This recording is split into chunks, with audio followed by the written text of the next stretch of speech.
Warp signed them into a catalog that had basically staked everything on the proposition that a computer could be more interesting than a voice. And the first thing Hundred in the Hands did was argue the opposite case. A completely different kind of risk, one that required actual vulnerability instead of algorithmic patience. Same as always, 100 points each, overall, and then broken all the way down by category. And let's see where the four of us actually land tonight. The drums are the anchor, right? You've got that stuttering industrial gait. The hit choked off right before it can breathe. Same toolkit as front 242, Nitzer Ebb. Those late 80s European industrial acts where the machinery was always louder than the feeling. But the vocal sits on top, like she's decided to sing over a locked door, and the engineering choice is to not sand that down. Leave the abrasiveness. Most people would have filed the crack off that opening hit and smoothed it flat. They didn't. So if you go read what people wrote about these two when they were putting the band together. Hip-hop, French house, ska, dub, that's literally the list they gave interviewers. The weird thing is, and I mean the actual thing, not just flavor, is that those four genres don't sit next to each other anywhere else, right? Hip-hop and French house, sure, that's a conversation that happened. But ska and dub sitting right there in the same sentence, that's not a Venn diagram.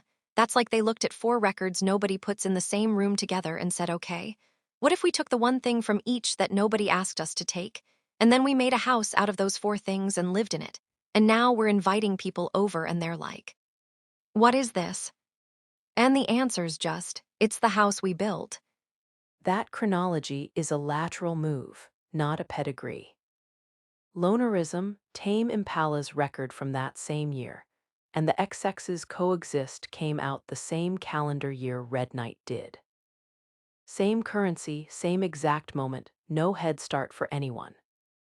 The ancestry line being drawn here assumes a lead that never existed.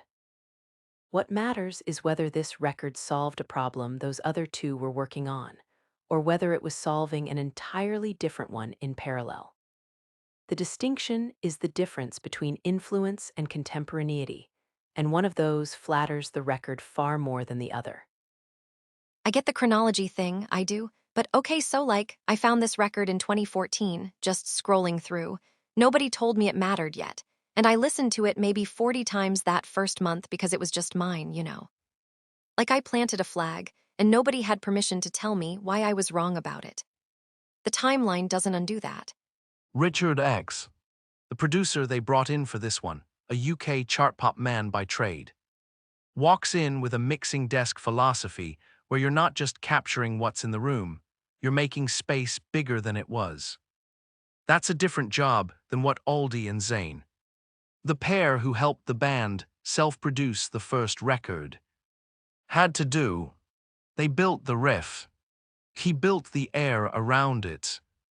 Warp didn't sign them because they fit the grid boards of Canada, Autechre, Electronic Acts, computer-built music, even Oneotrix Point Never. They're all grid-adjacent in some way. Quantized, locked to a mathematical pulse, every beat exactly where the software says it should land, or at least theoretically capable of it. Hundred in the Hands arrived looking like they'd been built by people who'd listened to all of it, and then decided the grid was optional, that you could have the sound without the mathematics. And Warp's been making exactly that bet since Effects Twin started refusing to stay in the box he'd built.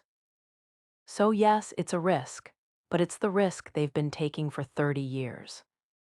The record earns the label not because it sounds like Warp. It earns it because it thinks like Warp. Yeah, okay, but here's the thing. She's not coming to this duo fresh, right? She's already been in rooms where the guitar doesn't have to stay in its lane, and the voice doesn't either. And you can hear it the second she opens her mouth on Red Night. Someone who stood next to that kind of permission and decided to keep standing there. I think that matters for what this record even is. Friedman, the other half of this band, has a co-write on Band of Joy, by most accounts, Robert Plant's record, 2010. So he'd already sat with Plant, heard how that stadium machinery works. Then chose to make something you could fit in a room with two people and a guitar. Eyes open, that one. Not an accident. The chemistry is real. 4 years of writing together, you can hear it. But the intimacy is curated in the specific sense that they built the call-end response in a DAW in recording software piece by piece, rather than live in a room. Call it a category worth naming, not a verdict against them. It's honest work, precise work even, but it's authored intimacy. You're hearing their intention to sound like they're responding to each other in the moment, which is a very different thing from the actual fact of the response itself. Y'all, but they've been in a room together for 4 years. That conversation doesn't stop just because the tape's not rolling while they're in the same one. I can hear them talking to each other in those moments, and I don't need the logistics of when the mic caught it to know it's real. The separation's too clean. Vocal sits in one pocket, guitar in another, and there's no bleed between them. No moment where you hear one person's timing pull the other's. That's the difference. They wrote the shape together, fair enough, but they didn't play it together. I mean, they're still out there, still recording, still putting things out on their own label now, and I've listened maybe twice this year because I remembered and went looking, and nobody else is in those rooms with me, y'all. I found them and they stayed found, and I'm the only person I know who cares, and that's the loneliness of it. The 74 is doing real work here. Call it the actual shape of the thing, not a consolation prize. Good records that nobody's heard of don't stay good the same way good records everybody's heard of do. A different kind of survival, and she's naming it exactly right to notice it matters. That's not choosing a risk. That's hiring someone whose job is making things sound bigger. You want the ambition, you need the person whose instinct runs the opposite direction. The ancestry he's drawing, tame Impala's institutional machinery. The X-Sex's careful mystique, those are retrospective readings, aren't they, made possible by what those records had already won. Coexist came out that same year in the same dream pop idiom, and nobody's calling it undersized because it arrived with a label's weight behind it. Which means the real question is whether we're measuring ambition by the room you were given or by what you did inside it. And I'm genuinely uncertain which metric holds. Because if we're scoring the latter, then every bedroom project becomes Velvet Underground. If we're scoring the former, then 100 in the hands simply didn't get the chance to fail at the scale their instincts reached for. Okay, wait, y'all. I need to sit with this a second, because what you're calling a hedge is the whole thing that makes me come back to it, and I'm not being polite about that anymore.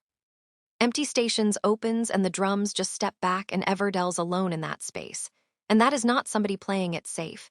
That is somebody saying I trust you to sit here with just my voice and whatever I'm carrying. And if that's not ambition, then I don't know what word we're using anymore.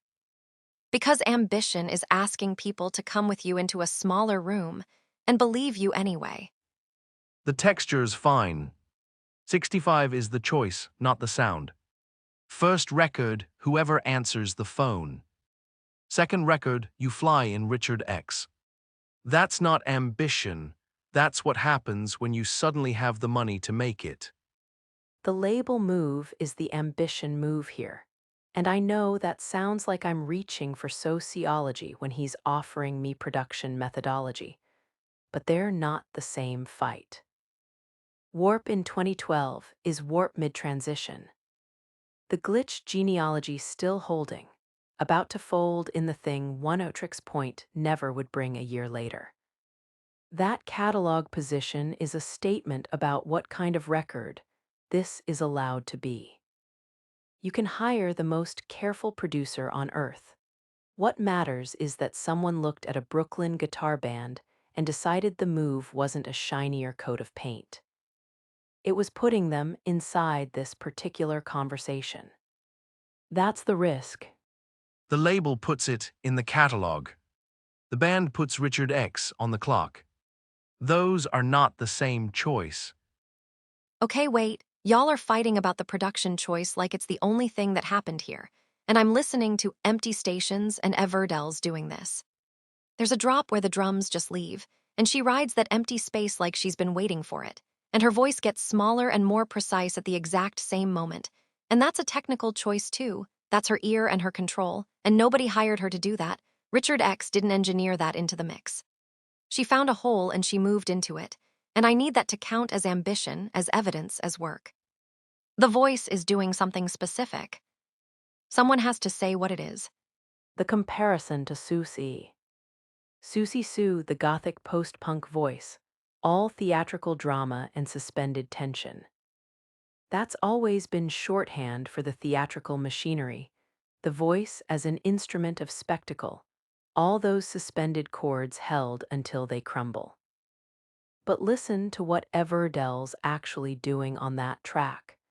She's singing the same register, same minor key underneath, except she's stripped the theater out of it. The industrial drums are the drama now. Her job is restraint, which is a harder technical call than performance ever is. She's not delivering Gothic. She's delivering the voice of someone standing in a Gothic room describing what she sees, which means the band hired Richard X not because they wanted production gloss, but because they needed a producer who understood that the loudest thing in the song had to be the thing she wasn't saying. She's singing into the spaces the percussion leaves. That's either the producer designing the room for her or her finding it herself. Can't tell which from listening. You're right, if Richard X built the room, then the room is the ambition. And I can't score the singer's risk-taking separately from the architecture he handed her. I concede. Gracefully. Note the adverb. Y'all, the record we're all just. The one that's scoring the lowest and nobody's putting money behind it. That's the one that sat in me like nothing else in this whole run. And I keep thinking about what that says about where we actually are, like, sorry, I'm sorry. They made 2 more records after this one, on their own label by the end, and lost the room they had. He's measuring nerve, she's measuring arrival, and the record does both things, just not equally, which is precisely what a 21-point spread is trying to tell you. I say the real thing. You're not reviewing the record, you're mourning that the industry filed it and moved on. The debut takes more risks and lands more of them. 65 stands. I'm gonna say the numbers out loud because they matter. We score everything 0 to 100, an overall number and then specific categories underneath it. 86 overall. 66 on just enduring relevance. That gap right there, I can't make sense of it yet. I love it. I play it constantly. It sits in me like it's been here for years already. But I don't know if anybody else is gonna find it, and I don't know if the people who did are gonna keep it. I'm sitting here knowing how good it is, and not knowing if that's enough to make it stay. A pressing plant ghost. Cut, pressed, shipped like any other record, and somehow never heard.